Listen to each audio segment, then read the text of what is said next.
जय श्री राम भक्तों। आशा करता हूँ कि आप सब कुशल से होंगे।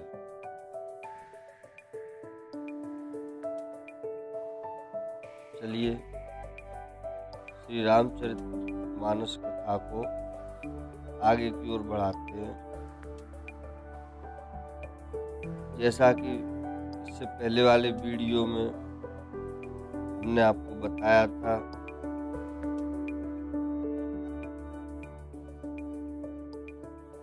कि हिमवान जी अपनी पत्नी मैना से कह रहे हैं कि हे प्रिय, सब सोच छोड़कर श्री भगवान का स्मरण करो। जिन्होंने पार्वती को रचा है वही कल्याण करे। क्योंकि माता मैना, पार्वती की जो माता हैं, वो नारद जी के श्री मुख से माता पार्वती के भविष्य की बातों को सुनकर थोड़ा चिंतित हो गई थी। तो हिमवान जी जो माता पार्वती जी के पिता हैं, वो उनको समझा रहे और क्या कह रहे हैं, अब यदि तुम्हें कन्या पर प्रेम है तो जाकर उसे यह शिक्षा दो कि वह ऐसा तप करे जिससे शिवजी मिल जाए। दूसरे उपाय से यह क्लेश नहीं मिटेगा। नारद जी के वचन रहस्य से युक्त और सकारण हैं और शिवजी समस्त सुंदर गुणों के भंडार हैं। यह विचार कर तुम संदेह को छोड़ दो। शिवजी सभी तरह से निष्कलंक है। पति के वचन सुनकर मन में प्रसन्न होकर मैना उठकर तुरंत माता पार्वती के पास गई और पार्वती को देखकर उनके आंखों में आंसू भरे। उसे स्नेह के साथ गोद में बिठा लिया, फिर बार बार हृदय से लगाने लगी। प्रेम से मैना का गला भराया, कुछ कहा नहीं जाता। जगत जननी माता भवानी जी तो सर्वज्ञ ठहरी। माता के मन की दशा को जानकर वे माता को सुख देने वाली कोमल वाणी से बोली, कौन? माता,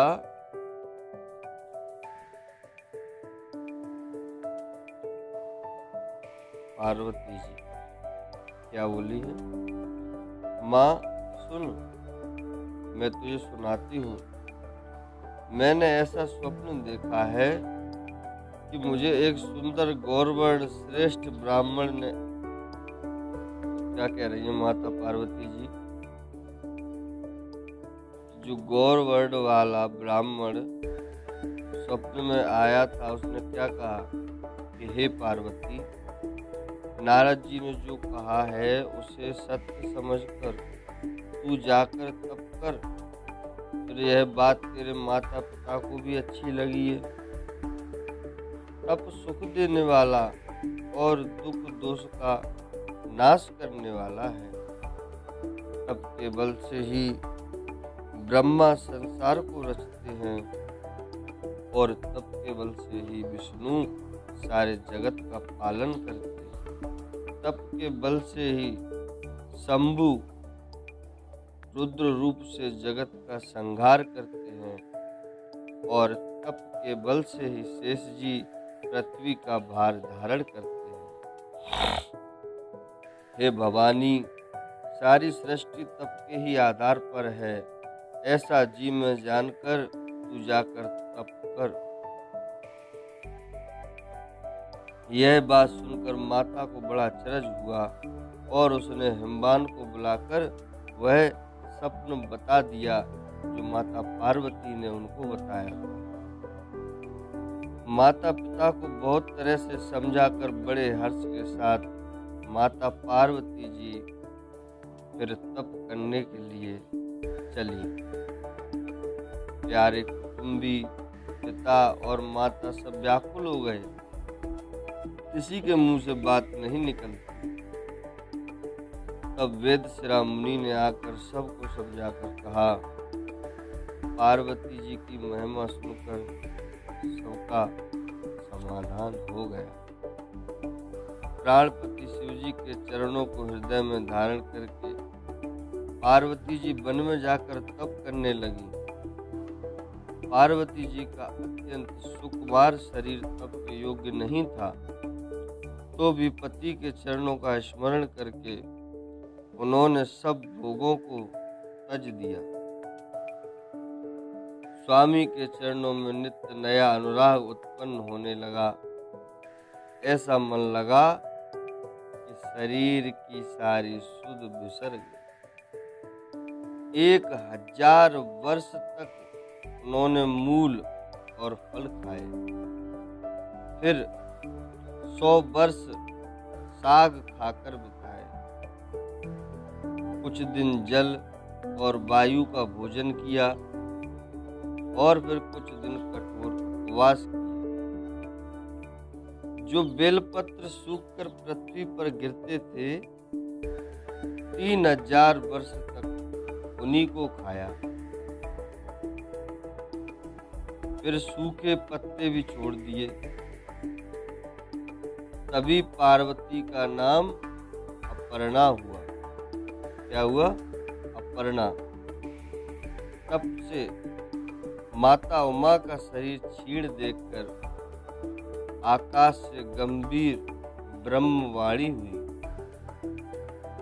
हे पर्वतराज की सुकुमारी, सुन, तेरा मनोरथ सफल हुआ। तू अब सारे असहाय कलेशों को त्याग दे। अब तुझे शिवजी मिलेंगे। हे भवानी, धीर मुनि और ज्ञानी बहुत हुए, पर ऐसा तब किसी ने नहीं किया। अब तू इस श्रेष्ठ ब्रह्मा की वाणी को सदा सत्य और निरंतर पवित्र जानकर अपने हृदय में इसको धारण कर। जब तेरे पिता बुलाने को आवे, तब हट मत करना और घर चली जाना। जब तुम्हें सप्तऋषि मिले, तब मेरी इस वाणी को ठीक समझना। इस प्रकार आकाश से कही हुई ब्रह्मा की वाणी को सुनते ही पार्वती जी प्रसन्न हो और हर्ष के मारे उनका शरीर पुलकित हो गया। याज्ञवल्क्य जी भरद्वाज जी से बोले कि मैंने पार्वती का सुंदर चरित्र सुनाया, अब शिवजी का सुहावना चरित्र सुनो। यहाँ तक तो माता पार्वती का चरित्र, अब भगवान का चरित्र शिवजी का। जब से सती ने जाकर शरीर त्याग किया, तब से शिवजी के मन में वैराग्य हो गए। वे सदा श्री रघुनाथ जी का नाम जपने लगे और जहाँ तहाँ श्री रामचंद्र जी के गुणों की कथाएं सुनने लगे। चिदानंद सुख के धाम मोह मद और काम से रहित शिवजी, संपूर्ण लोकों को आनंद देने वाले भगवान श्री हरि श्री रामचंद्र जी को हृदय में धारण कर भगवान ध्यान में मस्त हुए पृथ्वी पर विचरने लगे। वे कहीं मुनियों को ज्ञान का उपदेश करते और कहीं श्री रामचंद्र जी के गुणों का वर्णन करते। यद्यपि सुजान शिवजी निष्काम हैं, तो भी वे भगवान अपने भक्त सती के वियोग के दुख से दुखी है। इस प्रकार बहुत समय बीत गया। श्री रामचंद्र जी के चरणों में नित्य नई प्रीति हो रही है। शिवजी के कठोर नियम, अनन्य प्रेम और उनके हृदय में भक्ति की अटल टेक को जब प्रभु श्री रामचंद्र जी ने देखा, तब कृतज्ञ अर्थात उपकार मानने वाले कृपालु रूप और शील के भंडार महान तेज पुंज भगवान श्री रामचंद्र जी प्रकट हुए उन्होंने बहुत तरह से शिव जी की सराहना की और कहा कि आपके बिना ऐसा कठिन व्रत कौन निभा सकता है।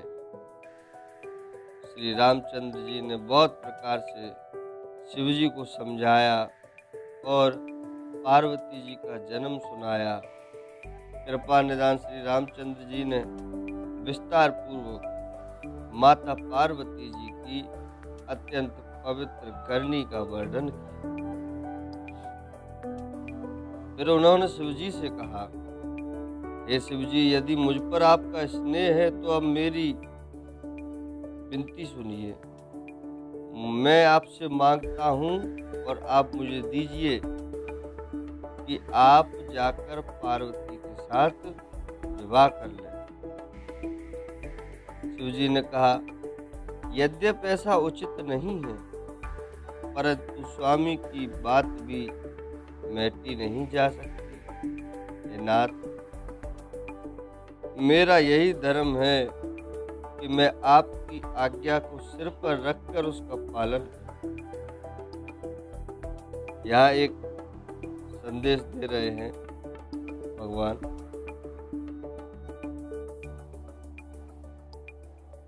कि जो स्वामी होता है, तो ये कई रूपों में होते हैं स्वामी। जैसे घर में पिता के रूप में होते हैं, है ना, स्कूल में गुरु के रूप में होते हैं, और